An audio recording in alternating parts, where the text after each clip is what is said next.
Salam saudara-saudara semua, para pasutri dimanapun saudara-saudara saat ini berada. Jumpa lagi dalam program Pernikahan Bahagia, dan kali ini kita bersama-sama dalam program kerjasama YKB GKI TV dengan Bina Warga. Dan pada saat ini kita akan bersama-sama berdiskusi seputaran kehidupan pasangan suami istri dengan tema Tear Down the Emotional Wall. Salah satu bagian dari 5 cara untuk memperkuat kehidupan pernikahan ketika kita saat ini sedang ada dalam rumah karena situasi pandemi. Merujuk pada bukunya Gary Chapman, 5 Ways to Strengthen Your Marriage When We Are at Home. Hari ini kita akan bersama-sama berdiskusi dengan beberapa pasangan suami istri. Ada Pak Andi dan juga Ibu Valentin dan juga Asa dan Agnes yang akan bersama-sama kita juga akan memperkaya diskusi kita. Pemantik diskusi akan disampaikan oleh Pendeta Pram, dan tentunya saat ini ada bersama-sama dengan saya, Hendra Setia Prasaja, dengan istri saya, dengan Veronica, dan Pak Arlin. Mengawali acara kita, mari kita berdoa. Kami bersyukur untuk kebaikan Tuhan, sehingga saat ini ada waktu kembali untuk kami bersama-sama akan memperdalam apa yang harus kami lakukan dalam kehidupan pernikahan kami. Kami bersyukur untuk kesempatan acara Pernikahan Bahagia ini, biarlah kami menemukan apa yang baik dari Tuhan. Kami siap ya Tuhan, dalam Kristus. Amin. Mengawali diskusi kita akan mendengarkan teman diskusi ini dari Pendeta Pram. Silakan Pendeta Pram. Ya, terima kasih sebelumnya. Selamat sore Bapak Ibu, saudara-saudari yang terkasih dalam Tuhan Yesus Kristus. Langsung saja kita akan diskusi dengan dipantik dari materi Camen yang sudah disiapkan bahannya berikut ini. Tear down the emotional wall, gitu. Jadi the wall. Saya pikir ketika membaca bagian ini dikejutkan juga gitu ya. Kenapa? Karena saya pikir ya laki-laki dan perempuan, suami istri itu dipisahkan oleh karena perbedaan status sosial ya, tingkat perekonomian ya, latar belakang keluarga dan seterusnya gitu. Tapi kali ini justru dibuat menarik gitu. Yang menjadi tembok pemisahnya itu justru adalah situasi di mana yang satu tersinggung dengan yang lain gitu ya. Jadi begitu ada ketersinggungan terjadi, langsung di antara mereka itu ada tembok yang tinggi gitu ya. Nah ini di dalam situasi pandemi menarik nih, ketersinggungan itu makin berpeluang terjadi begitu. Kenapa? Karena ketika jadi work from home ya, jadi makin sering ketemu gitu ya, makin sering bertatap muka gitu, makin sering kata-kata terucapkan, makin sering kata-kata terdengarkan, justru di situ terjadilah kemungkinan besar tersinggung gitu. Dan begitu tersinggung, diam-diaman begitu ya, dan begitu diam-diaman tidak komunikasi, yang satu pikirannya ruwet, yang satu pikirannya ruwet, yang satu marah, yang satu bingung dan seterusnya. Jadi terpisahkan oleh tembok yang tinggi. Dan ini kita mau diskusi bagaimana supaya tembok yang tinggi itu hancur ya, permasalahannya itu beres. Nah, lalu bagaimana caranya? Yang pertama, setiap kali pasangan tersinggung ya, mereka memasang balok di dinding ya gitu. Jadi ketika ketersinggungan itu terjadi, sesungguhnya ada sesuatu yang harus segera dihancurkan. Ada sesuatu yang harus segera dilakukan, ada sesuatu yang harus segera diselesaikan ya. Pertama-tama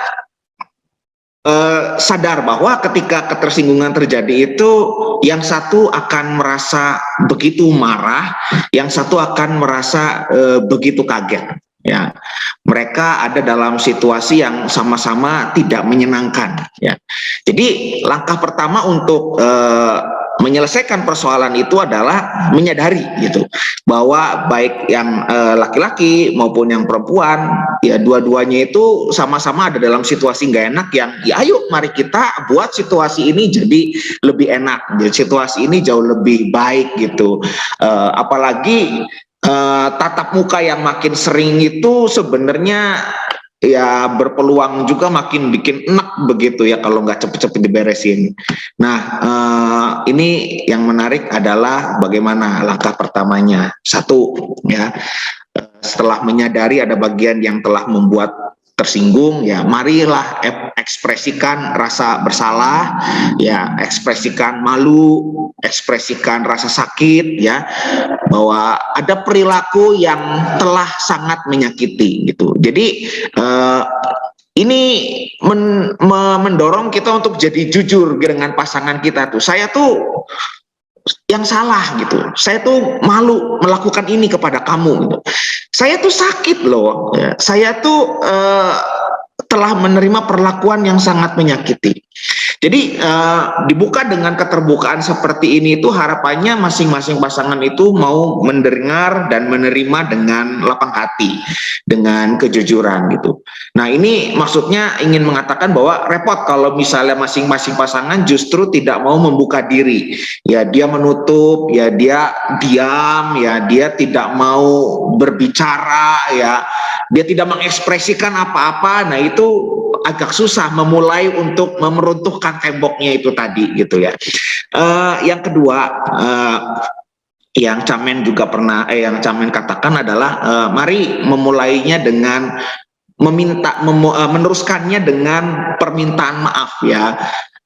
Berarti saya menerima tanggung jawab atas tindakan salahnya gitu. Jadi ada itikat baik yang dilakukan oleh ia yang telah menyinggung perasaan, tetapi juga ada itikat baik dari orang yang dilukai ya. Saya mau menerima gitu. Jadi istilahnya kalau yang satu sudah minta maaf, maka yang satu mau menerima maaf. Jangan sampai ada kesan yang terbangun justru kok yang namanya minta maaf aja susah banget sih gitu. Padahal komunikasi yang terjadi sering banget ya.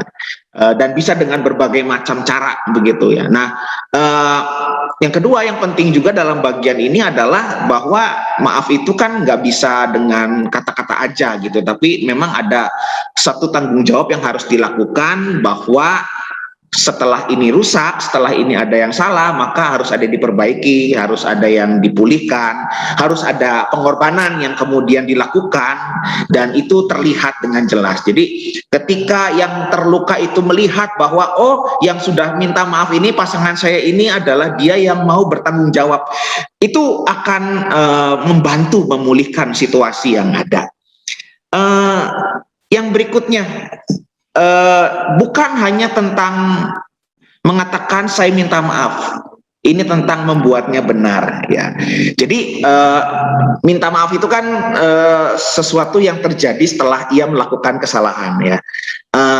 Kadang-kadang gini, kalau minta maaf tuh sorry ya, saya pulang terlambat. Saya tuh terlambat gara-gara tadi sih di jalan macet gitu.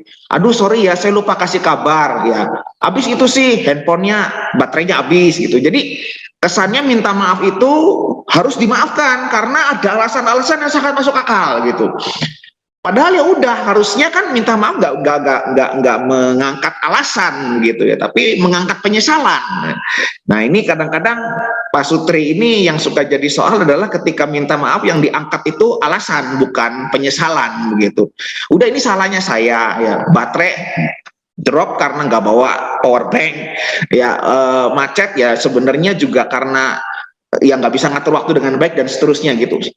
Jadi ekspresikan bahwa ini murni salah saya ya, tidak ada alasan-alasan yang ingin dibangun supaya dapat maklum gitu. Nah dengan mengungkap bahwa saya ini yang bersalah, bahwa saya ini yang menjadi pokok permasalahan, maka pasangan itu akan melihat bahwa ya ini kerapuhannya, ini bagian yang lemah dalam dirinya yang diakui, disadari, dan itu pada akhirnya membuat pasangan akan belajar mencintai lebih begitu. Bagaimana mencintai lebihnya? Ya mencintai kelemahannya, mencintai kekurangannya, mencintai kerapuhannya gitu ya. Yang berikut adalah poin yang bisa dilakukan dalam rangka meruntuhkan tembok yang terjadi setelah ada ketersinggungan itu adalah pertobatan, yaitu berarti berbalik atau berubah pikiran gitu. buah pertobatan ini kan sebenarnya yang ditunggu-tunggu gitu ya. Ya sering ada kata-kata kan, ya dulu pernah ada salah begini gitu ya, ya dulu pernah ada kekurangan begini gitu ya. Lalu apa yang berubah gitu? Kan itu pertanyaan penting sebenarnya. Lalu apa yang berubah? Lalu apa yang berusaha untuk tidak terjadi lagi? Nah, ada upaya-upaya seperti apa begitu ya? Ini misalnya contoh lah dalam kehidupan saya sama istri saya begitu ya. Itu tadi contoh yang pertama itu contoh pengalaman saya itu. Jadi kadang-kadang kalau udah lagi reject itu lupa kasih kabar ke rumah gitu. Sedangkan yang di rumah itu mikirin gitu ya. Sekarang sih rada mending ya pelayanannya serba di rumah. Tapi waktu dulu sebelum serba di rumah itu kan nyetir apa segala macam gitu. Akhirnya ada sesuatu yang berubah itu karena saya menyadari stresnya istri saya gitu.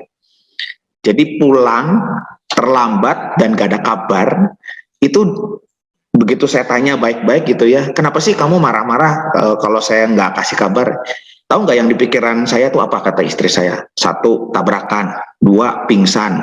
3, diganggu orang, dirampok dan segala macam. Ini kan daerah yang kita nggak tahu ya. Loh kok bisa pikirannya ke situ? Ya, ini contoh lagi gitu. Kadang-kadang kalau saya pulang pelayanan dari daerah selatan gitu ya, Tasik, Ciamis, Banjar, itu rute perjalanan dari Ciamis sampai ke Kuningan itu kan jalannya kan berkelok-kelok gitu, gelap gitu ya. Nah, dia tuh pernah lewat daerah situ juga gitu dan kebayang gitu kalau di situ ban pecah bagaimana, kalau ngantuk lalu mobilnya nyeruntul ke jurang bagaimana. Di situ saya akhirnya jadi paham gitu, ketika kita ada obrolan terbuka, oh akhirnya saya berusaha menyelami apa yang dipikirin, apa yang dirasain. Jadi karena mikirin dan menyelami itu akhirnya ya ada sesuatu yang berubah. Jadi berubahnya gampang. Sekarang sebenarnya kalau pas udah kelar pelayanan khotbah biasanya ya di selatan itu saya ada ritual yang penting begitu kelar beres toga, lepas jas gitu, yang saya cari pertama kali handphone ya saya kabarin. Nah sistem itu yang akhirnya membuat ya lumayanlah jadi nggak terlalu ribut-ribut lagi gitu ya.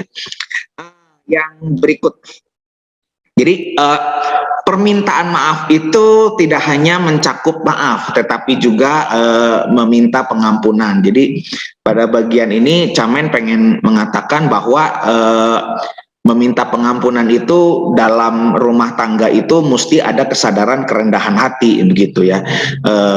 Itu yang saya nggak punya dan yang bisa diberikan oleh yang sudah saya lukai gitu. Dan ini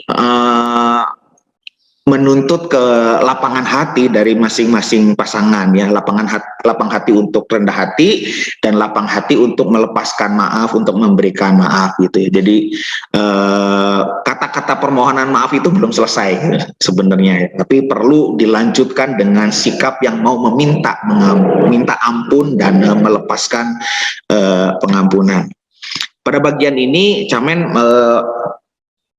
menutup dengan kata-kata yang keras ya sebenarnya kalau saya cerna bagian. Forgiveness does not remove the consequence nor does it rebuild trust gitu. Jadi pengampunan itu tidak akan menggeser daripada konsekuensi ya. Juga tidak berarti dengan forgiveness itu membangun trust gitu, kepercayaan. Lah, maksudnya apa? Maksudnya jelas ya, trust itu harus dibangun gitu.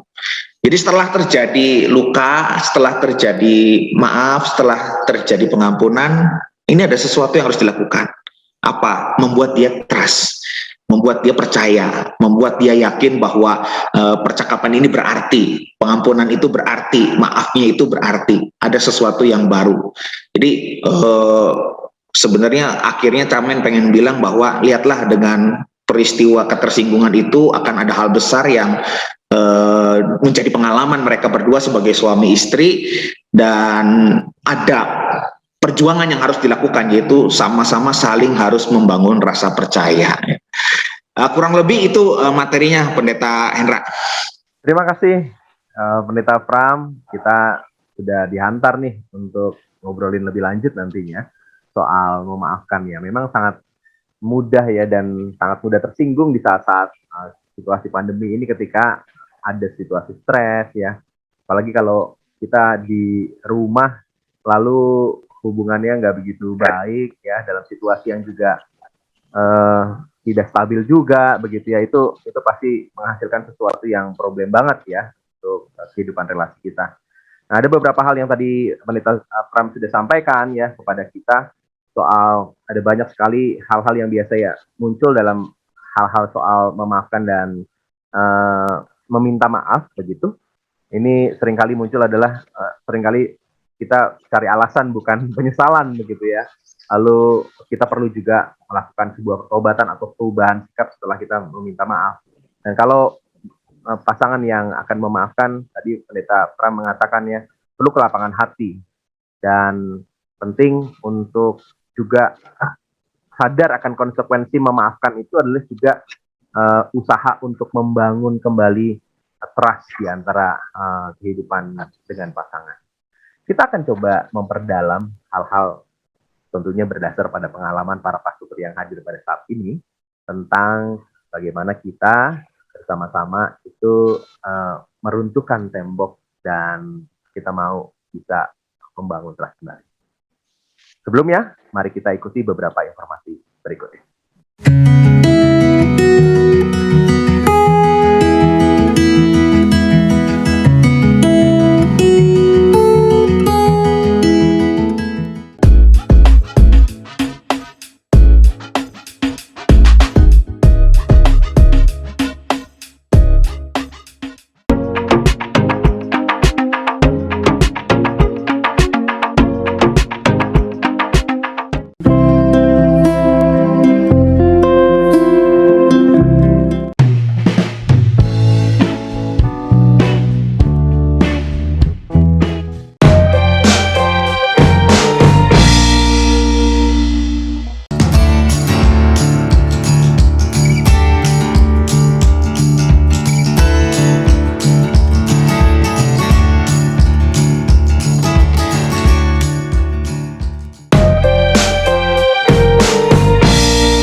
Sahabat, mari dukung pelayanan dan pekabaran Injil melalui YKB dengan membagikan link acara ini kepada sebanyak mungkin orang.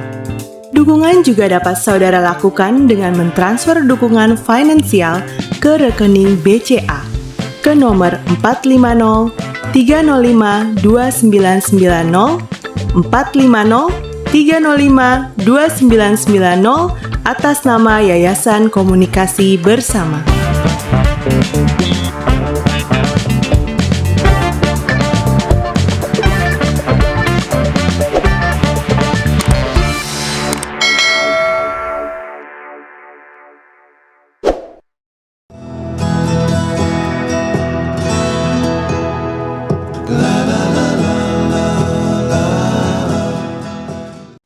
Masih bersama-sama dalam program Pernikahan Bahagia, dan kali ini kita sedang membahas Tear Down the Emotional Wall. Kita akan bicara soal maaf dan memaafkan. Ada banyak hal yang sudah tadi kita dengar dari teman diskusi yang disampaikan oleh Pendeta Pram. Dan saat ini kita akan memperdalamnya. Saya akan mengawali dengan bertanya nih ke Pak Andi dan Ibu Valentin ya. Andi dan Ibu Valentin yang adalah salah satu pasangan yang hadir pada kesempatan ini. Saya mau tanya nih, biasanya yang proaktif minta maaf itu Bapak atau Ibu nih? Yang proaktif minta maaf siapa ya Pak? Kayaknya kita ya karena sekarang sih memang udah ada anak, ya kita memang harus mencontohkan ya kalau begitu ada oh tapi maaf ya gitu, mami minta maaf ya tadi begini. Suami saya pun yang begitu, yaitu karena didikan kita yang zaman old ya mungkin kan sulit ya untuk dari orang tua itu sulit ya mengucapkan maaf mencontohkan ke kita, jadi kita pun ya suka ada gengsi-gengsi gimana gitu. Tapi kita kan mau anak kita pun nggak seperti kita dulu gitu. Jadi ya kita harus merubah kebiasaan lamanya kita untuk generasi anak kita, jadi kayak oh kalau berbuat salah itu harus berani minta maaf. Jadi ya kita walaupun ya kadang masih hati sih gitu ya Pak. tapi ya Pak, tadi minta maaf ya, padahal mungkin dalam hati masih gitu. Kan ya biar anak kita pun ya berani kalau akhirnya kalau dia salah atau apa berani ya minta maaf, minta maaf. Walaupun ada saya juga. potong sedikit nih Bu ya. Kalau di antara kehidupan pasangan suami istri nih, Bapak dan Ibu, kalau ada ketegangan, ketersinggungan, lalu situasi jadi tanda petik memanas begitu, siapa yang biasanya proaktif meminta maaf? Kita itu gimana ya Pak? Udah ya otomatis sih Pak, biasanya cuma paling diam sebentar, kesal sebentar, terus ya biasa lagi. Udah nggak pakai minta maaf ya, udah biasa lagi aja udah. Ya, jadi udah tahu buku yang itu salah, ya udah yang salah diam sebentar. Ini salah nih. Terus ya udahnya ya udah biasa lagi aja. Jadi nggak diungkapkan ya, tapi ya udah pulih kembali, saling menghayati, memahami, terus relasi kembali reda, begitu kan? Ya Pak, lebih ke kayak gitu. Kalau nanti suatu hari ada kayak semacam waktu yang bisa kita benar-benar ngobrol dari hati ke hati, ya kadang-kadang bilang ya, maksudnya kayak gini, oh, waktu itu aku nggak suka loh kamu kayak gini-gini gitu, atau gimana gitu. Saya oh ya maaf, saya nggak ngerti kalau ternyata itu kamu nggak suka kalau saya begini. Gitu. Ya, akhirnya dibahas itu ya akhirnya ya sudahlah mengerti apa yang dimaksud, apa yang dimarah, kenapa tersinggung, ya akhirnya ngerti juga. Jadi memang cari waktu jeda yang memang tenang ya, yang memang cocok untuk mengungkapkan apa yang menjadi kegelisahan hati, begitu ya, ya Ibu dan Bapak. Nah, ke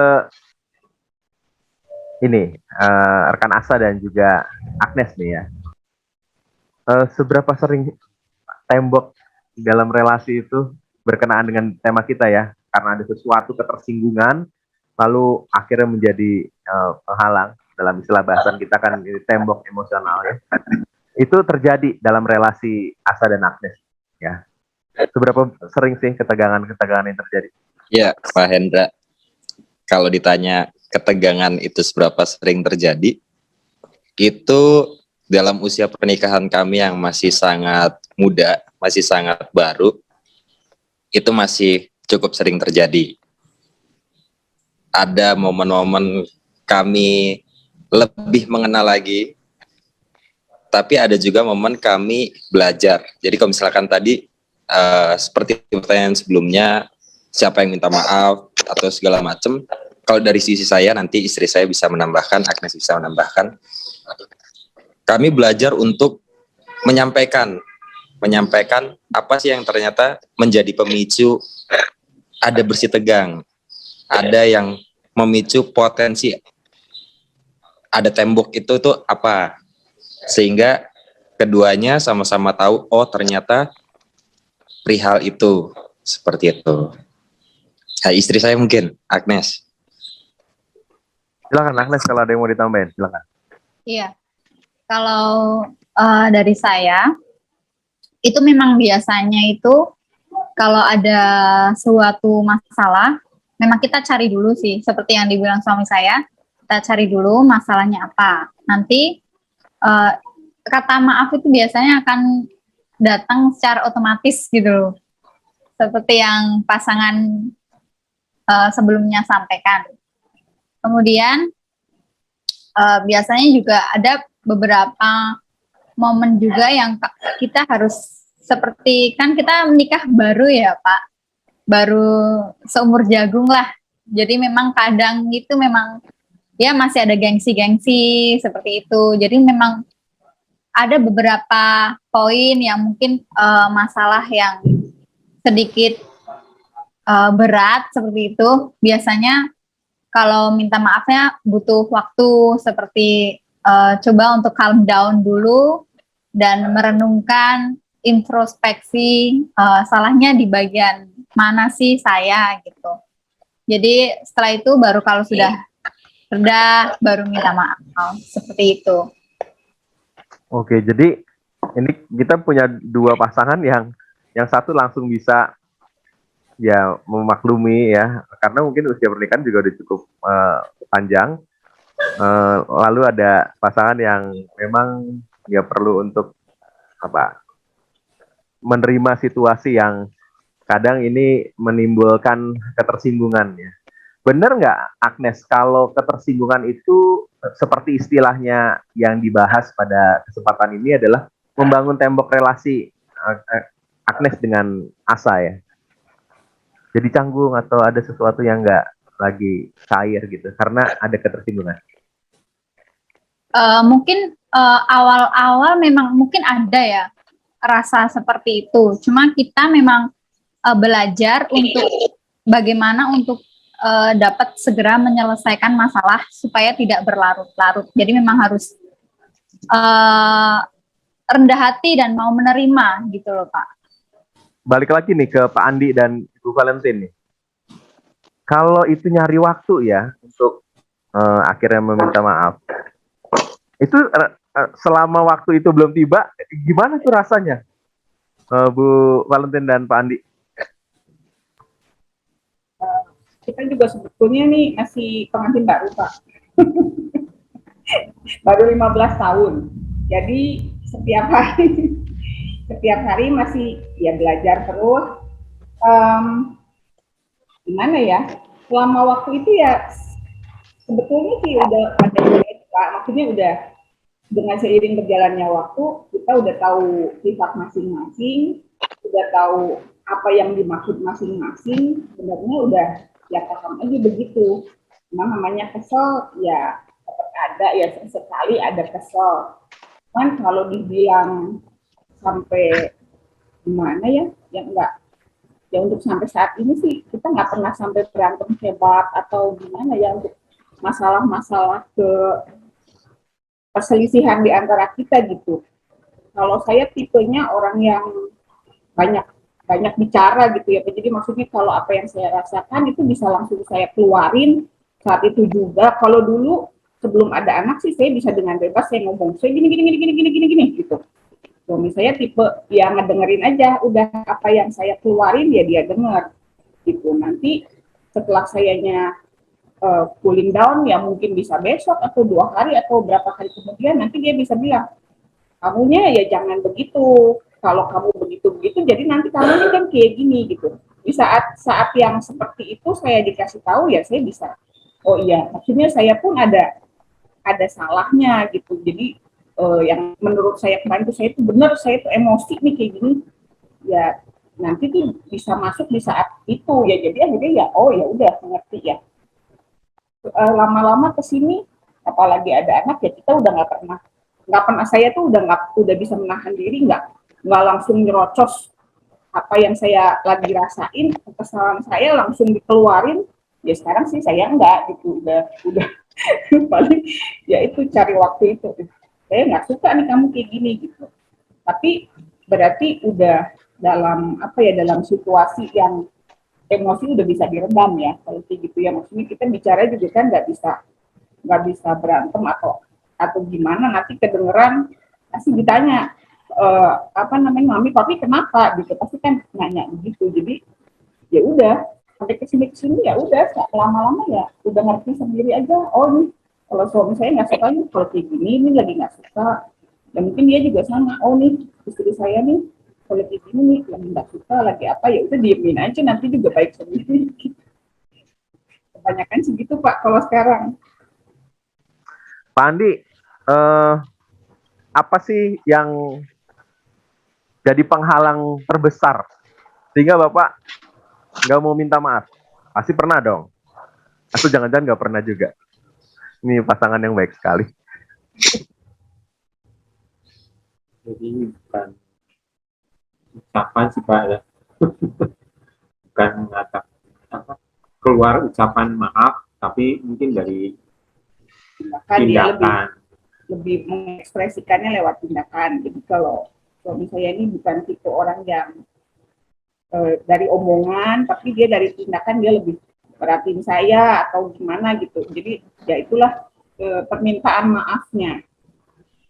Jadi Ibu sendiri udah tahu ya, ini kalau ada gelagat-gelagat ini pasti dia udah mau minta maaf nih ya. Ya. Karena ada sesuatu yang kemarin salah gitu. Dan Ibu langsung mengungkapkan juga. Enak sendiri gitu, nggak enak sendiri, apa dia kesel atau apa sama saya gitu. Terus akhirnya besoknya dia nanti bisa apa atau gimana. Ya, jadi ya udah. Menarik nih Pak Pram, nanti saya mau minta tanggapan Pak Pram nanti ya. Setelah saya tanya dulu ke istri saya. Ini kan nggak verbal ya, nggak ngomong langsung nih permintaan maaf ya. Itu dampaknya apa tuh ya untuk pasangan seperti Pak Andi nih ya, yang nggak ngomong tapi sebenarnya dia ngomong ngungkapin minta maaf nih ya. Nanti dijawab ya Pak Pram ya. Saya mau ke Vika dulu. Kami berdua nih pernah musuhan luar biasa ya.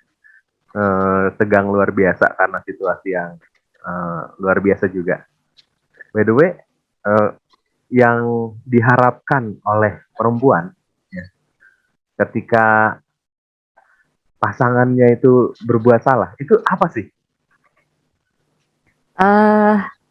Sebenarnya kalau di rumah itu, kalau menurut saya ya, itu ada tiga hal tentang berbuat salah ataupun melakukan kesalahan ataupun soal maaf-maafan begitu ya. Itu ada tiga, yang satu yang ringan, medium, dan yang berat. Yang yang ringan-ringan ini biasanya soal kebiasaan. Ya, soal kebiasaan aja yang ya udah minta maaf, udah bilang sorry tapi ya tetap diulang gitu. Tapi menurut saya itu ringan gitu.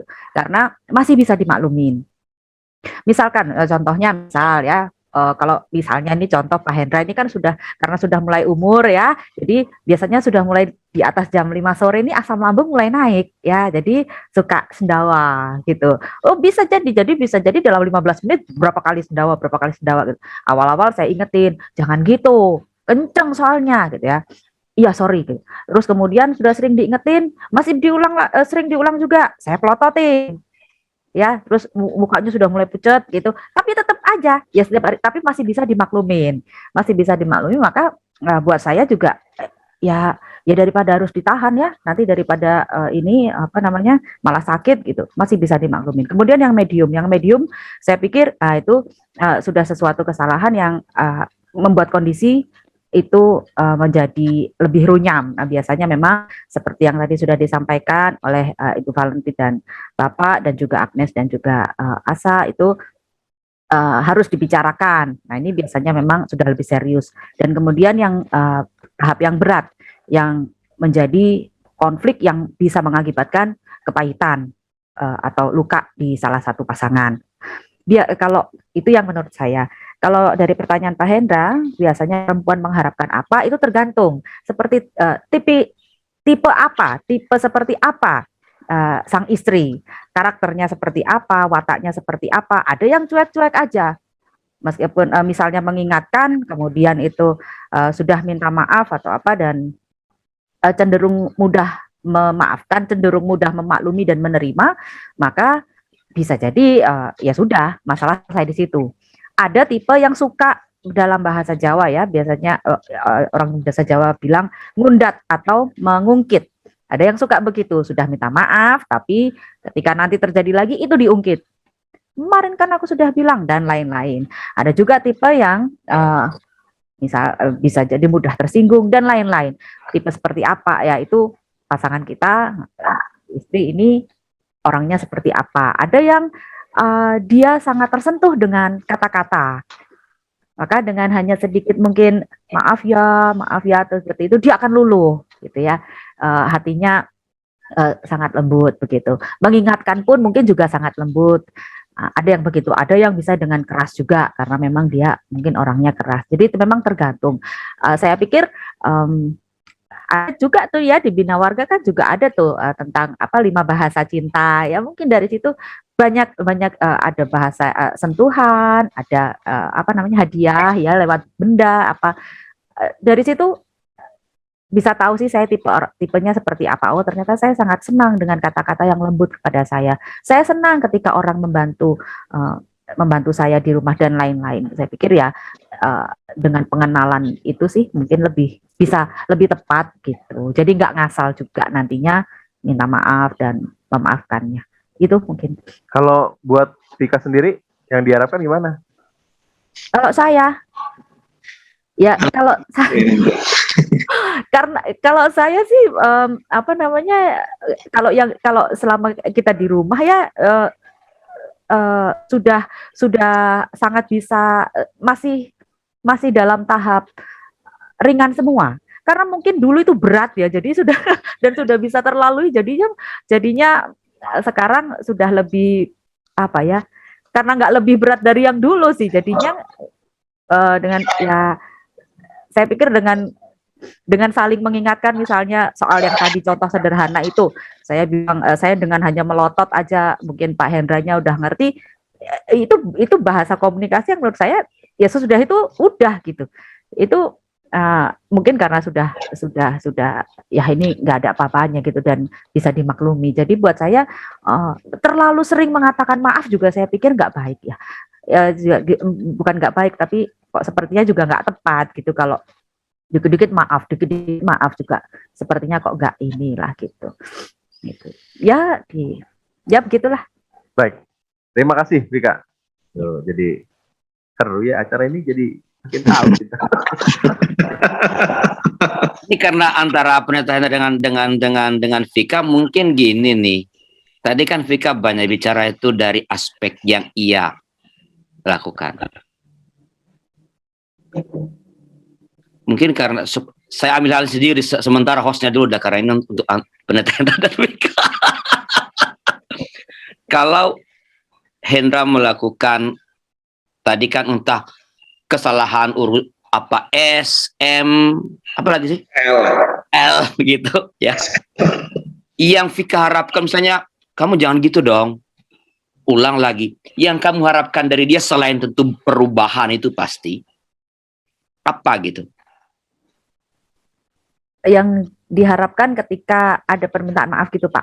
Kan dia melakukan kesalahan. Ya. Ya. Selain pasti semua orang kalau kamu salah kamu berubah dong, itu semua pasti kita begitu. Tapi selain dia berubah, yang kamu harapkan dari Hendra apalagi nih? Dia minta maaf, dia memelukmu, dia memberimu pisang goreng begitu atau apa? Transferan. Transferan. Pantesan saya nggak dimaaf-maafin Pak. Yang diharapkan, kalau saya lebih mengharapkan sebenarnya soal perubahan atau apa itu mungkin bukan yang utama, tapi lebih ingin dipahami saat itu, di momen itu. Misalnya saya marah kenapa gitu, ya maaf atau apa, tapi mungkin ada hal lain yang membuat saya jengkel waktu itu, gitu. Jadi soal dipahamin itu sih Pak. Dipahami kondisi, situasi. Mengerti mengapa saya tersinggung, mengapa saya marah. Jadi pokoknya kamu ngerti lah kalau saya marah pasti ada alasannya kan? Iya. Oke. Bagaimana konfirmasi aku udah paham gitu? Paham atau enggak tuh kelihatan dari ekspresi, dari wajahnya. Dan, kagetnya itu beda ya. Kaget antara oh iya bener nih aku salah, sama apa ini ya gitu. Jadi biasanya dari situ, oh ini kalau dari wajahnya kelihatannya gitu, shocknya itu kayaknya kosong gitu ya. Nah itu berarti nggak paham, belum paham gitu. Tapi kalau sepertinya lebih ada hidup gitu, ada lebih kelihatan di mata dan wajah ekspresinya seperti apa, paham bahwa oh ini situasinya dia lagi nggak baik nih, hormonnya lagi nggak, mungkin ya biasanya hormonnya lagi nggak baik-baik aja nih, ya udah mungkin nahan diri dulu dan ya semacam itu. Oke. Nah, sebenarnya ya ini kaitan tadi loh Pak Hendra dengan Pak Andi dan Bu Valentin sebenarnya. Apakah ketika tadi kan Pak Hendra tanya ya, dari ada peristiwa nih, lalu kasih jeda. Ketika memutuskan kasih jeda itu, Pak Andi, Bu Valentin tahu nggak sih bahwa dia nih udah merasa bersalah. Ya udah, nanti kita omong lagi. Tapi saya tahu dia udah merasa bersalah. Sebab kalau nggak tahu itu kan, kamu gini. Dia diam aja. Apakah ketika memutuskan, walaupun tidak ada keputusan pok 1, 2, 3 jeda, enggak kan? Udah dengan sendiri kalau udah terbiasa. Apakah tahu bahwa dia, ya saya udah tahu dia itu sekarang tuh tahu bahwa dia salah tadi itu. Atau dibiarkan saja begitu? Silakan Pak Andi, Bu Valentin. Ini juga kan, karena kan Pak Andi nggak ngomong ya, nggak verbal ngomong tuh ya. Itu gimana tuh taunya ya? Oh dia, saya salah, tapi saya nggak ngomong, tapi Ibu Valentin tahu, oh dia pokoknya, saya tahu dia memang nggak ngomong karena tipenya memang jarang ngomong, tapi saya tahu dia udah ngaku dia salah lah pokoknya. Seperti yang tadi Pak Afrianus bilang, jadi kalau seni jeda itu terus mulai merasa, oh iya tadi aku begini salah atau bagaimana nih, suami saya ini Pak, ya itu bikin pisang goreng, benar Pak. Tapi maksudnya bukan pisang gorengnya ya Pak, tapi dia memang suka memasak gitu, jadi nanti bikin apa, terus nanti dia langsung bilang, Mama makan, nih aku masak ini gitu. Ya udah kan suasana udah cair nih Pak, begitu ngobrol lagi, biasa lagi. Nanti saat udah cooling down, ada waktu bisa ngobrol, yang itu ya diomongin lah yang tadi kenapa, misalkan ya tadi saya kesel nih kamu, saya datang nih kamu belum apa, misalkan kayak gitu. Tapi kan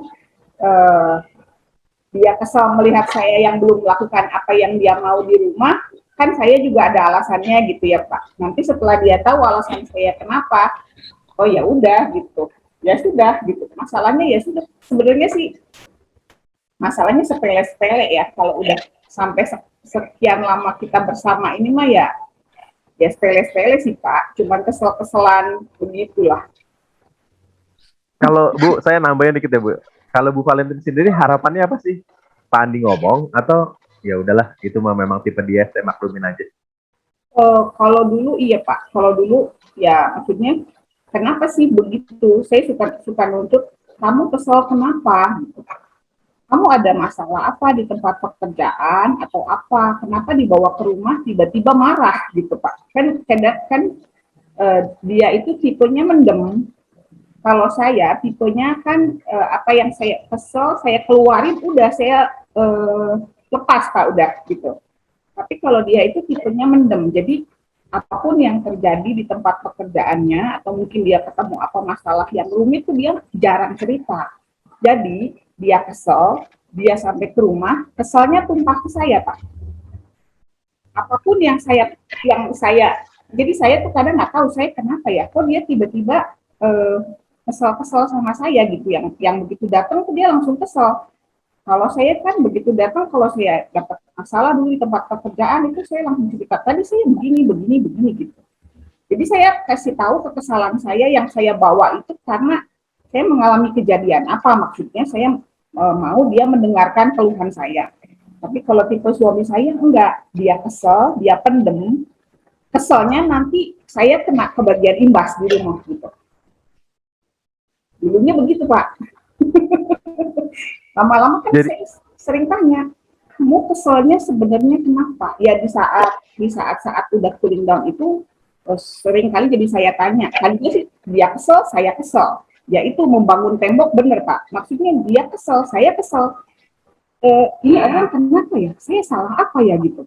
Kok tiba-tiba saya dimarahin, datang dimarahin, saya juga capek, saya juga ini gitu. Jadi ya diam-diamannya mendem, sama-sama mendem, tapi berusaha melupakan. Kalau dulu begitu, sistemnya lama-lama, kalau begini saya bisa sakit sendiri kan Pak.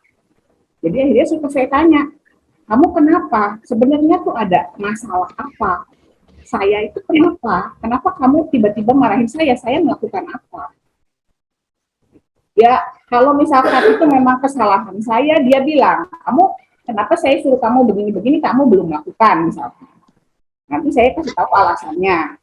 Kalau misalkan dia kekesalannya yang akhirnya disadari bahwa dia itu kesal sendiri dan saya itu kecipratan efeknya, ya akhirnya dia berusaha nggak begitu lagi. Walaupun Baik. tipenya memang dia nggak pernah cerita, dia jarang lah cerita ada masalah apa di pekerjaannya dia sendiri. Makasih Bu Valentina. Pak Pram, kalau laki-laki yang cenderung nggak ngomong ini, saya nggak tahu ya Pak Pram, kayaknya sih nggak kayak laki-laki pada umumnya deh. Kan kayak saya, kayak Pak Andi, nggak ngomong kan, minta maaf tapi nggak ngucapin gitu. Menurut Pak Pram gimana Pak? Ya, nggak ngomong ini bisa jadi masalah buat pasangan ya. Apalagi pasangan-pasangan yang atau yang salah satunya itu tidak bisa membaca komunikasi nonverbal dengan baik begitu. Nah, harus dijelaskan dengan kata maaf gitu. Jadi memang mungkin butuh waktu ya, butuh waktu dalam arti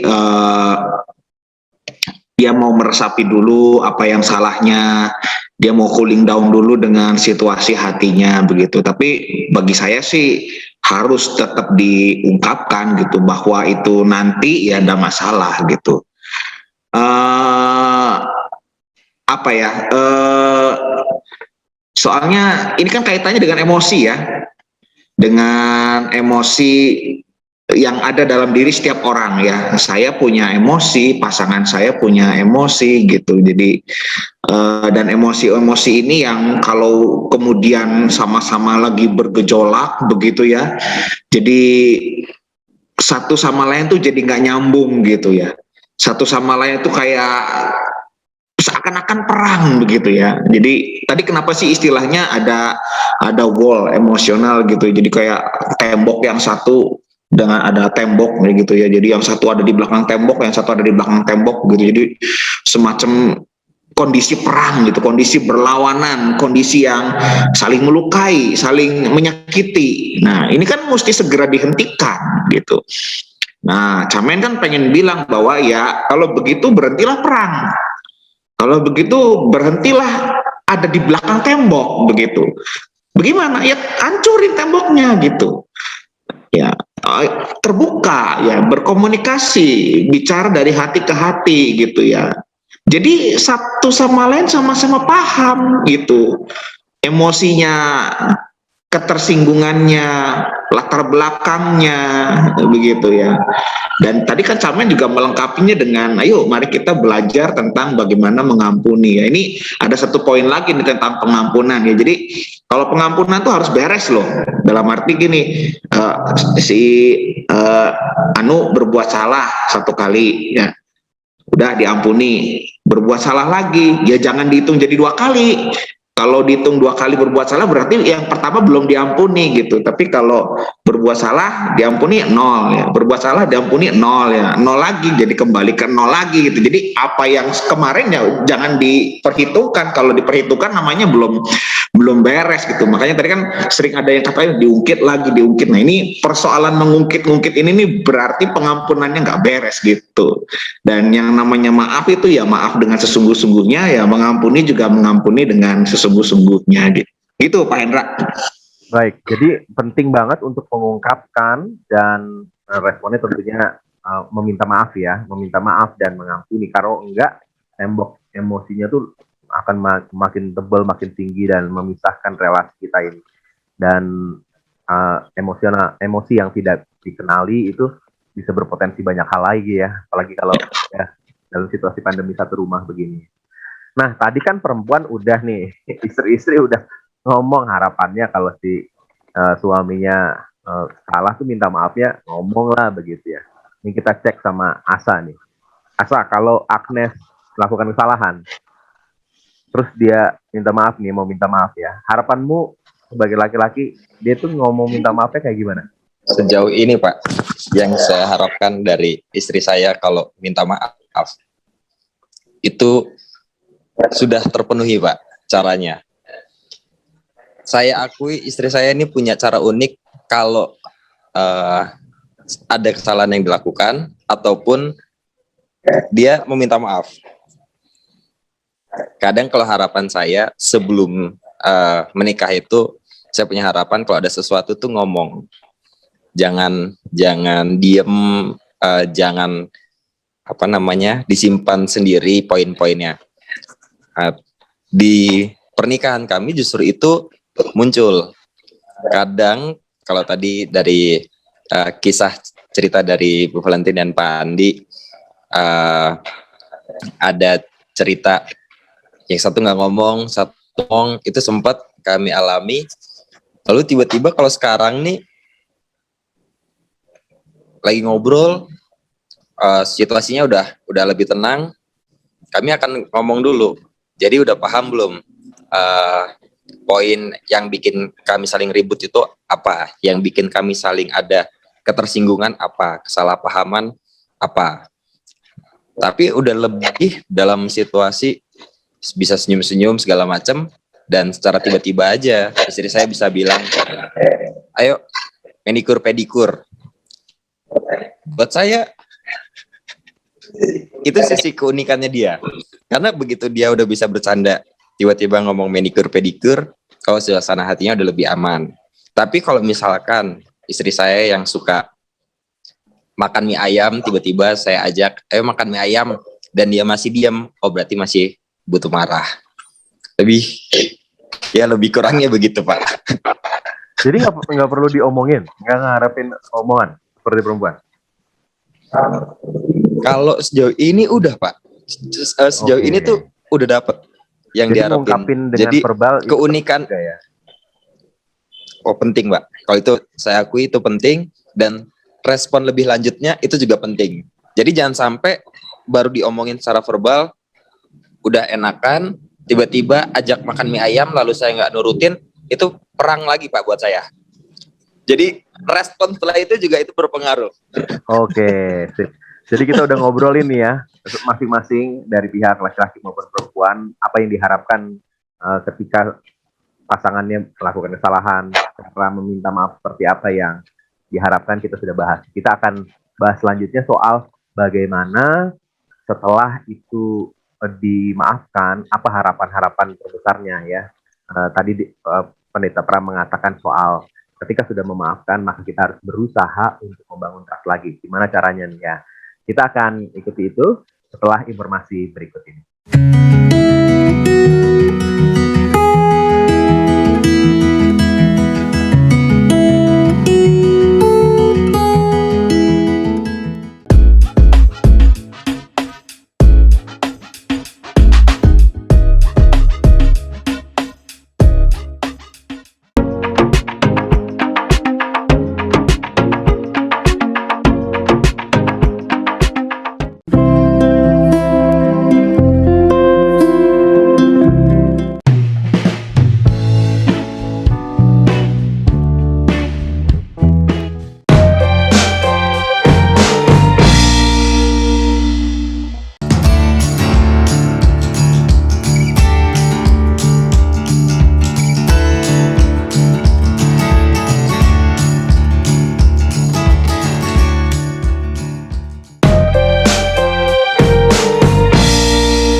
Sahabat, mari dukung pelayanan dan pekabaran Injil melalui YKB dengan membagikan link acara ini kepada sebanyak mungkin orang.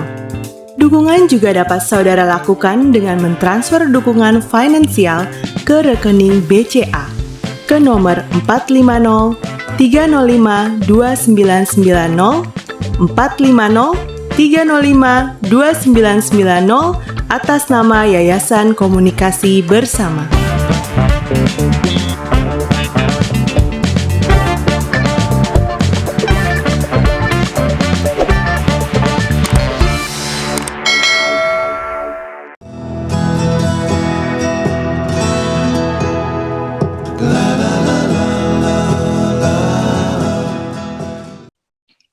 Masih dalam program Pernikahan Bahagia, kali ini adalah bagian dari kerjasama YKB GKI TV dengan Bina Warga. Kita sedang bersama-sama membahas bagian kedua dari cara untuk mengikat atau memperkuat pernikahan kita saat situasi pandemi ketika kita semua ada di rumah.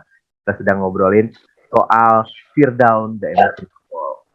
Nah, tadi kita sudah mendengar apa yang diharapkan oleh masing-masing laki-laki dan perempuan ketika pasangannya meminta maaf. Ada yang berharap secara verbal, ada yang dengan kunikan-kunikan cara tertentu. Bahkan setelah ngomong, penting juga pasca ngomong minta maaf tuh apa yang harus dilakukan, itu juga menunjukkan bahwa dia benar-benar minta maaf atau enggak. Nah, kali ini pasca kita sudah meminta maaf, nah relasi kita kan harus kembali dibangun ya. Trust itu harus terus ditumbuhkan karena situasi ketersinggungan bisa membuat tembok-tembok itu semakin tinggi dan relasi kita semakin tidak bisa bertemu satu dengan yang lain. Nah, gimana caranya untuk membangun trust itu? Saya mau minta pengalaman nih dari Pak Andi dan Ibu Valentin. Gimana Bu, Pak, ketika sudah mulai memaafkan, membangun trust kembali itu gimana?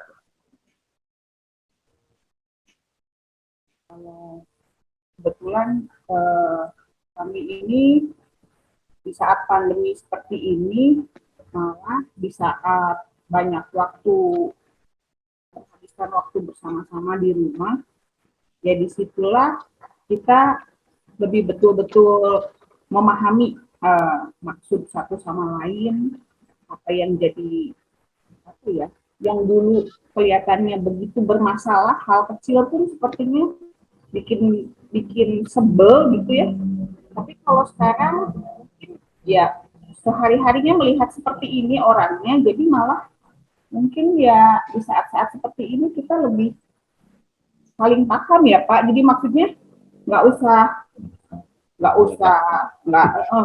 nggak ada kemarahan yang meledak-ledak. Kebetulan kan di saat pandemi ini penghasilan kita pun timpang. Biasa kita berdua bekerja, saat ini saya nggak bekerja. Jadi itu pun sebenarnya dari awal itu udah ada masalah yang cukup ya untuk masalah finansial kita nih berdua. Tapi ya kita dari situ kita omongin, kita harus bagaimana, harus gimana gitu. Jadi mungkin lebih banyak pembahasan yang apa ya, yang pentingnya tuh sekarang. Mungkin kalau dulu tuh semuanya nggak dibahas, nggak usah, semuanya bisa disediakan. Kalau sekarang kan lebih banyak hal-hal apa ya yang terus dibicarakan. Jadi mungkin lebih banyak dari hati ke hati kita ngobrolnya. Jadi ya emosional kita pun lebih turun daripada sebelumnya malah. Kalau orang lain mungkin dengan bersama-sama malah semakin emosi. Kalau kita tuh malah semakin saling paham mungkin ya apa yang jadi maksudnya. Dulu dia ngomong apa tuh saya bisa tersinggung Pak. Misalkan masalah keuangan, hal kecil. Kenapa kamu boros? Itu tuh bikin saya tersinggung Pak. Saya merasa dulu saya bisa menghasilkan uang sendiri. Tapi kalau sekarang, oh ya saya harus nggak boleh boros memang gitu. Jadi ya apa yang suami saya omongin dari dulu tuh benar sebenarnya gitu. Cuman kalau dulu saya tersinggung, kalau sekarang oh iya betul, kita harus hemat, kita harus memperhitungkan segala sesuatunya dengan baik untuk bertahan di pandemi ini dengan penghasilan yang timpang. Itu salah satunya yang menurut saya krusial ya Pak di kehidupan keluarga kita nih. Gitu. Cuman ya jadi dari situ kita lebih meredam emosinya kita, lebih jarang berbicara dengan emosi yang dipendam, ya gitu. Jadi kita lebih slow down hubungannya, lebih banyak hal yang bisa dibicarakan dengan hati yang dingin, kepala yang dingin. Akhirnya ya dari situ apa ya, jadi saling apa ya, saling mengerti, saling mengampuni dulu yang dulu juga gitu maksudnya. Kamu begini, saya dulu begini, ya kita sekarang ya harus tetap bisa sama-sama gimana caranya supaya ya lebih baik lagi gitu Pak. Makasih Bu Valentin, Pak Andi. Saya mau ke Agnes nih. Agnes, gimana caranya membangun trust kembali kalau ada ketegangan lalu sudah ada ucapan maaf ya. Tadi kalau kalian malah ditambah dengan beberapa aksi tertentu. Gimana tuh membangun trust kembali? Kalau saya untuk membangun trust kembali biasanya habis bersih tegang gitu ya Pak. Terus kan masih ada rasa mungkin, ih ngeselin, masih ngeselin nih gitu. Nah cara membangunnya itu kita coba untuk calm down, terus bayangin aja yang seneng-seneng gitu kan, nanti kan hati kita juga jadi happy lagi. Nah setelah itu baru nanti kita coba untuk, ayo kita, contohnya tadi, ayo mani-pedi yuk gitu.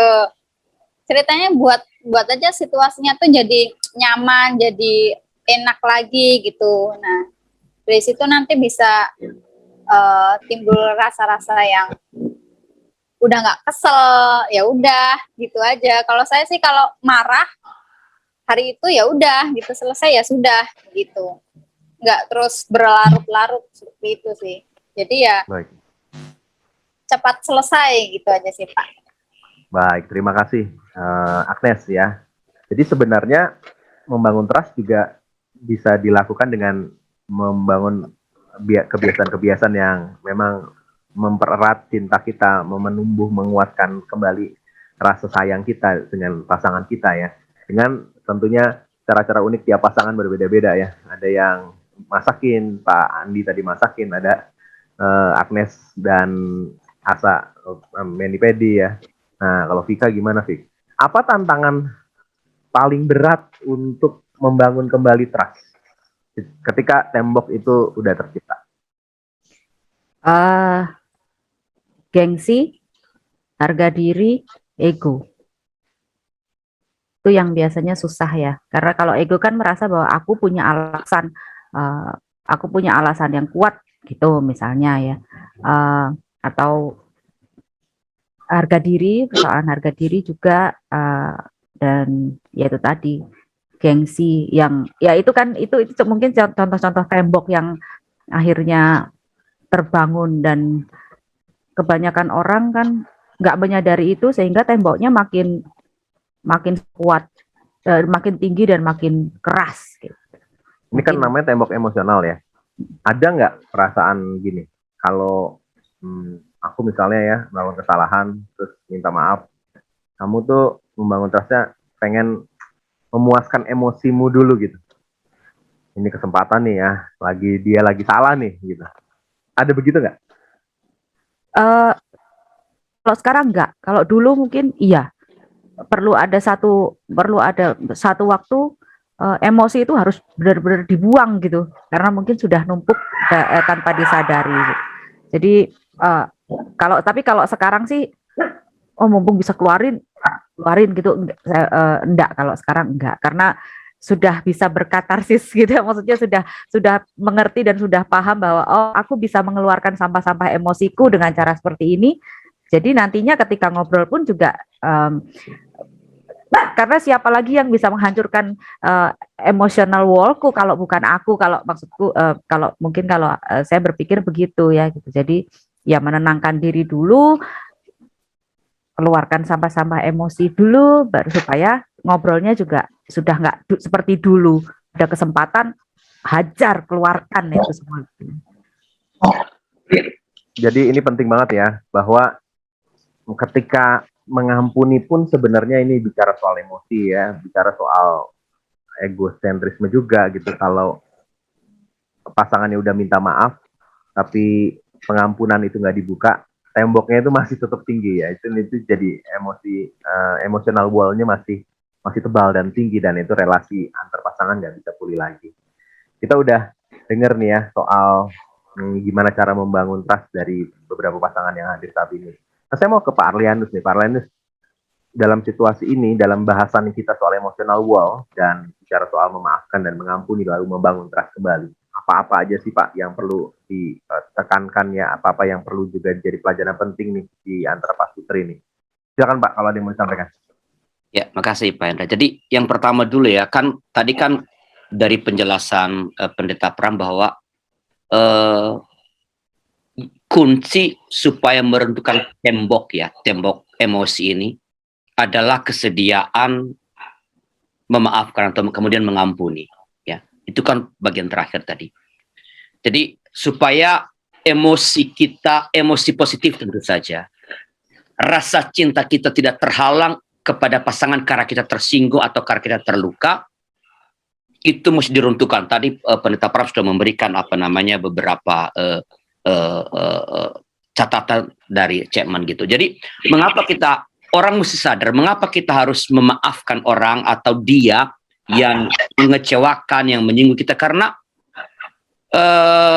setiap orang tuh melakukan kesalahan, dan kesalahan yang dibuat pasangan terhadap kita tak pernah sebanyak kesalahan yang pernah kita lakukan. Nggak pernah. Kita kan buat kesalahan bukan hanya kepada pasangan, kepada orang tua, kepada anak, kepada teman, kepada Tuhan. Ada banyak kesalahan yang pernah kita lakukan.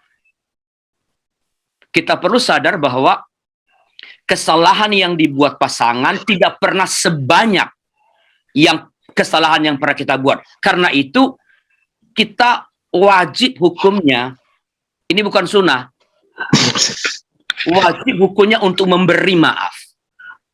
Ya. Lalu yang kedua adalah ketika udah minta maaf, apakah dia memaafkan atau tidak, ya lu jangan ikut campur. Jangan pernah berkata, lu mau apa lagi sih? Saya minta maaf sudah. Kenapa kamu masih diam? Saya harus bagaimana? Itu kesalahan fatal. Udah salah ngotot. Namanya kamu kan minta maaf. Namanya minta, apakah dia beri atau tidak, itu urusan dia, bukan urusanmu. Urusanmu adalah meminta maaf tanpa argumen, tanpa alasan. Kalau dia tanya kenapa sih kamu begitu, kamu boleh jelasin alasannya. Kalau dia nggak nanya, tadi kamu pernah mengatakan jangan jelasin, saya telat karena begini, nggak usah. Hanya kalau dia tanya, pokoknya mengapa saya minta maaf. Dan tidak ada alasan apapun yang membenarkan kesalahan yang telah saya lakukan. Tak ada alasan apapun. Nah, setelah itu beres semua tadi kan, tadi jangan menyimpan kesalahannya. Apa yang dapat menolong kita supaya apa yang kita lakukan supaya bisa membangun trust? Yang pertama dari pihak si pelaku ini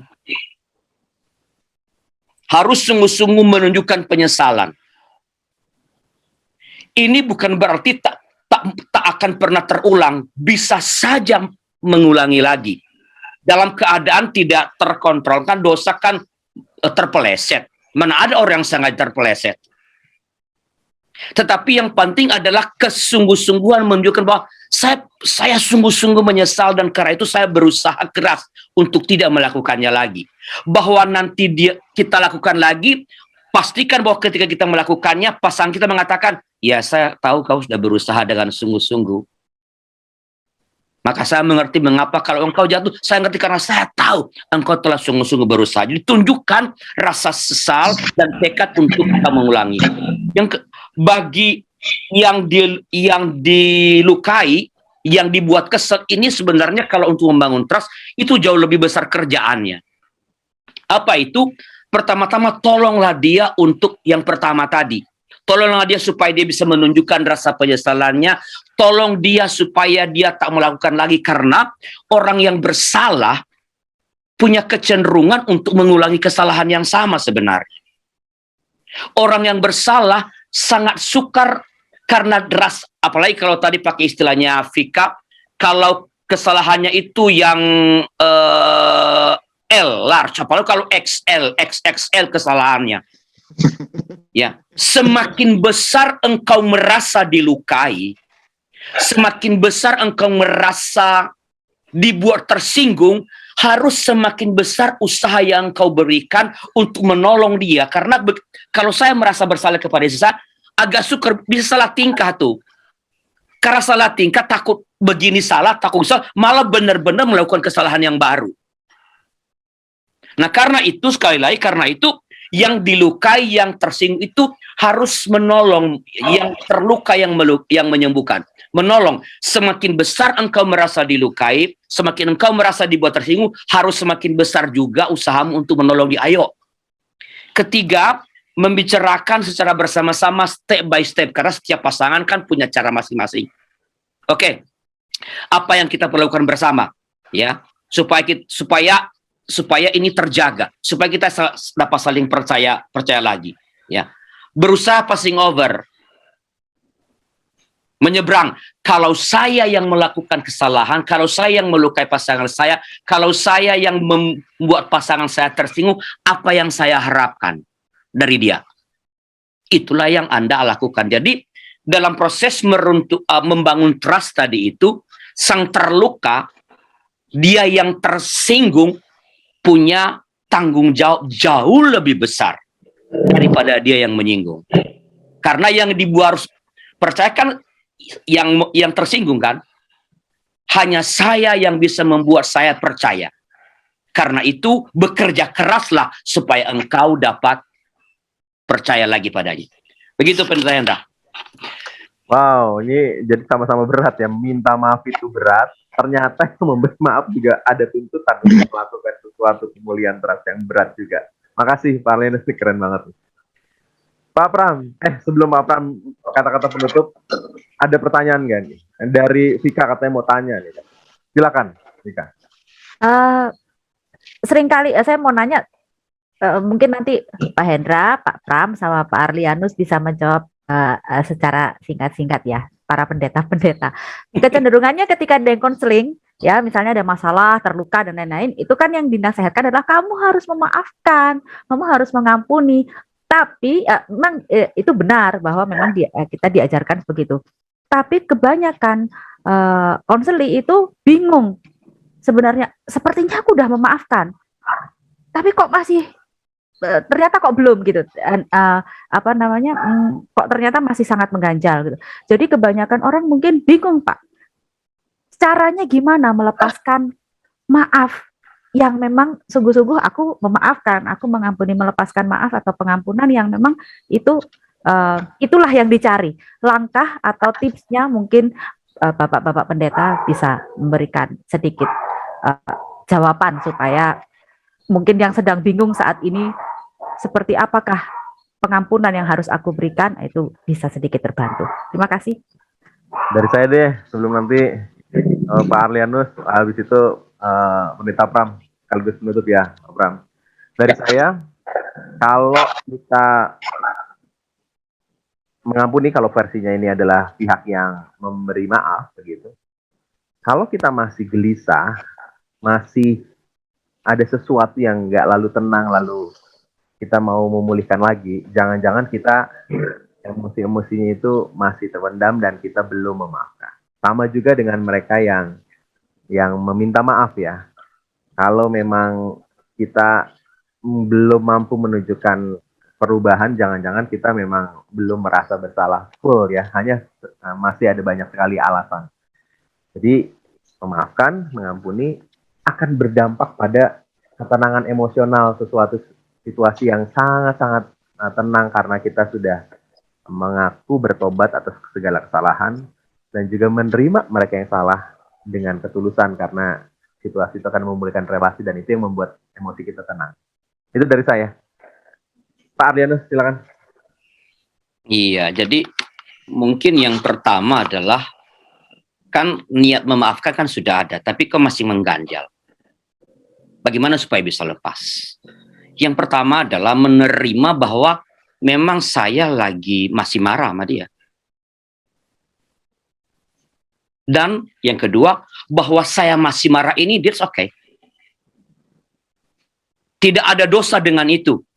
Kan tadi persoalannya sebenarnya adalah, dan ini kesalahan para konselor, memaksa orang memaafkan. Memaafkan itu keluar dari dalam, nggak bisa dipaksa dari luar. Kamu harus memaafkan karena firman Tuhan mengatakan begini. Betul. Tapi dalam proses menolong orang memaafkan, ya nggak bisa, semakin kita tekan, dia mungkin semakin bisa memaafkan. Menerima saja bahwa saya sekarang emosi saya masih ada emosi negatif. Saya belum happy ngobrol dengan kamu, saya belum happy pergi makan bakmi tadi kata si sedang. Dan ketika saya belum happy pergi makan bakmi, dia mengatakan ini oke. Nggak ada yang salah dengan diri saya kalau saya masih begini. Karena sekali ini adalah proses. Ya. Ketika kita menolak perasaan terganjal, semakin kita menolaknya, semakin susah kita Karena ini kan mengkoneksikan antara yang di kepala dengan yang di hati, kalau bahasa gampang. Yang ketiga, menurut saya, ya udah, pokoknya maafkan saja. Seperti gini loh, seperti orang belajar berenang. Orang tanya, bagaimana berenang? Ya, guru renang bisa mengatakan, kalau kamu gaya begini, kamu tangan begini, kaki ditendang, kaki begini, kepala begini, oke. Tetapi Anda hanya bisa berenang kalau Anda terus di tempat tidur praktekkan gaya seperti itu, Anda nggak pernah bisa berenang. Hanya ketika Anda terjun ke kolam, Anda akan bisa berenang. Barangkali 1-2 kali Anda akan minum Coca-Cola. Oke, itu tandanya Anda berenang. Tapi percayalah, hanya ketika Anda masuk, mungkin akan kadang-kadang bisa tenggelam, tapi hanya dengan masuk ke dalam kolam renang, Anda akan bisa berenang. Sama. Memaafkan gimana caranya? Mulai saja bahwa Anda minum Coca-Cola tadi, Anda merasa terganjal, Anda merasa begini, oh, that's okay. Tapi paling tidak di sini sudah ada tekad untuk memaafkan. Karena memang sekali lagi, memaafkan itu perlu proses. Dan tidak ada orang yang boleh memaksakan itu. Karena itu memang harus muncul dari dalam diri kita. Ya, dan kalau belum bisa, ya nggak ada dosa di situ menurut saya. Karena keinginan untuk memaafkan sudah, hanya saya masih perlu waktu untuk ya menenangkan diri, perlu waktu untuk betul-betul ya rilis segala-galanya. Itu menurut saya sih. Semoga menolong. Makasih Pak Arlianus ya untuk penjelasannya. Dan langsung saja ke Pak Pram nih. Silakan Pak, sekali kata penutup ya. Ya, jadi barangkali tadi sebenarnya saya udah nyiapin kata penutup, jadi ternyata nyambung dengan apa yang ditanyakan oleh Bu Vika ya. Jadi yang mesti kita sadari adalah bahwa setiap kita itu punya kerapuhan, ya.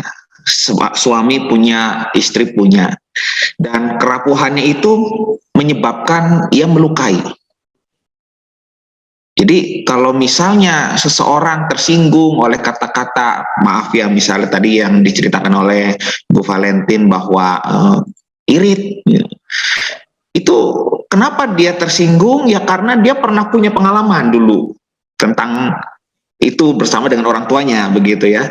Dan suaminya Pandi juga pernah punya pengalaman seperti itu di masa lalunya. Jadi sama-sama rapuh gitu. Jadi bagaimana sih melepaskan pengampunan? Ya paradigmanya karena sama-sama tahu saya rapuh, dia rapuh, sama-sama saya butuh diampuni, dia butuh diampuni. Jadi kenapa harus mengampuni? Kenapa ya jalannya adalah mengampuni, begitu ya? Karena ya kayaknya nggak ada pilihan lain loh selain pengampunan itu sendiri gitu. Ya memang tadi Pak Arlianus betul butuh proses gitu. Begitu Pak Hendra. Makasih Pak Pendeta Pram yang boleh memberikan kita banyak hal untuk memantik diskusi maupun juga mengarahkan setiap kita untuk bersama-sama pada saat ini memperdalam bersama-sama dengan pasangan yang boleh hadir. Kita banyak belajar nih, saya pribadi sih banyak belajar ya. Sangat mudah memang untuk tersinggung di saat-saat stres seperti saat ini di pandemi, apalagi dalam situasi-situasi mungkin kekhawatiran akan kesehatan, ekonomi yang sedang terguncang, banyak sekali hal. Kalau kita tidak mampu untuk mengelolanya dengan baik, maka itu akan menjadi tembok-tembok yang membuat relasi kita dengan pasangan kita akan menjadi bermasalah. Meminta maaf tanpa argumen dan itu menjadi catatan penting. Seringkali kita malah menyiapkan banyak sekali alasan, padahal kita sebenarnya hanya perlu untuk mengucapkan dan menunjukkan dalam perbuatan perubahan. Dan tolonglah orang yang sedang berusaha untuk berubah, dan itu adalah tugas yang memberi maaf nih, dan membangun trust bersama itu menjadi tantangan yang luar biasa.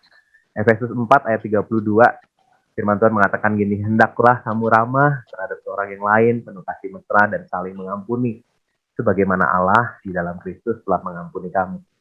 Setiap kita yakini bahwa ini nggak gampang, tapi ini penting, apalagi dalam situasi pandemi. Terima kasih sudah bersama-sama dengan acara ini, dan kita akan menutup acara ini, tetapi sebelum menutupnya, saya mau mengingatkan kepada rekan-rekan dimanapun sudah berada, terutama untuk pasangan suami istri yang mungkin memerlukan dukungan doa atau membutuhkan teman, ngobrol, menghadapi masalah pernikahan. Silakan menghubungi beberapa pasutri yang membuka diri untuk menjadi teman Bapak dan Ibu ya. Untuk Bapak dan Ibu bisa menghubungi pasutri Pendeta Edwin dan istrinya Ibu Pungki di nomor 0878 2853 5190. Pasutri Pendeta Jimmy dan Ibu Tika di nomor 0877 7513 103 kali. Dan saya bersama dengan Tika di 0812 3960 1234. Juga Pasutri Pendeta Daud dan istrinya Ibu Christine di 0813 8073 5250. Dan kita akan ketemu lagi di program selanjutnya di kesempatan yang lain. Dan terus ikuti channel YKB GKI TV dengan program-program yang sangat membangun kehidupan spiritualitas kita, juga kehidupan keluarga kita. Mari kita menutupnya di dalam doa. Saya boleh mengundang Pak Arlian untuk menutup dalam doa. Silakan Pak Arlian. Ya, mari kita berdoa. Bapa di sorga, berbagai keadaan dan peristiwa di sekitar kami memang terkadang membuat kami tak dapat mengontrol diri, mengeluarkan kata-kata atau melakukan hal-hal yang melukai atau yang membuat tersinggung pasangan kami. Bapa di sorga, kami mohon Engkau yang terus menolong kami supaya ketika hal-hal seperti ini terjadi, itu tidak menjadi batu bata yang terus kami susun waktu demi waktu, akhirnya membangun tembok tebal secara emosional antara kami sebagai suami istri. Berikan kami kesediaan untuk saling berkomunikasi dengan baik, saling memohon dan memberi maaf, karena kami tahu itulah yang Tuhan kehendaki bagi kami, supaya kebahagiaan yang Tuhan telah sediakan bagi setiap pasangan suami istri dapat betul-betul kami alami. Bapa di sorga, kami berdoa bagi banyak pasangan yang mungkin mengalami ketegangan emosional. Ada tembok tebal di antara mereka. Rasa cinta yang ada dalam hati tak bisa disampaikan dengan baik karena kendala-kendala emosional. Bapa di sorga, tolonglah mereka. Jamalah mereka dengan kuasa-Mu supaya ada kerendahan hati.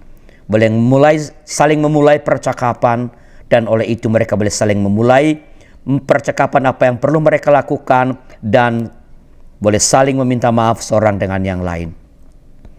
Terima kasih ya Allah, dan bila mereka terus sulit mengalami untuk meruntuhkan tembok emosi di antara mereka, berikan keberanian kepada mereka untuk datang kepada para hamba Tuhan di gereja mereka masing-masing, atau kepada para konselor pernikahan yang juga tersedia di dalam acara program pernikahan bahagia ini. Terima kasih Bapa di sorga, kami serahkan YKB dalam tangan Tuhan dan Badan Bina Warga. Biarlah dua lembaga ini boleh terus melakukan tanggung jawabnya untuk pembinaan-pembinaan kepada umat Tuhan, baik melalui pertemuan-pertemuan langsung pun melalui pemanfaatan media-media. Terima kasih ya Tuhan, dalam Tuhan kami Yesus Kristus. Amin. Terima kasih Bapak dan Ibu, para pasutri. Di penghujung acara ini, saya dan istri mau mengucapin pantun nih ya. Silakan Vika. Cetak kue di dalam loyang, jangan lupa diberi ragi. Cakep. Saling memaafkan adalah tanda sayang agar pasutri damai tiap hari. Mantap. Sampai jumpa lagi. Tuhan Yesus berkati. Bye-bye.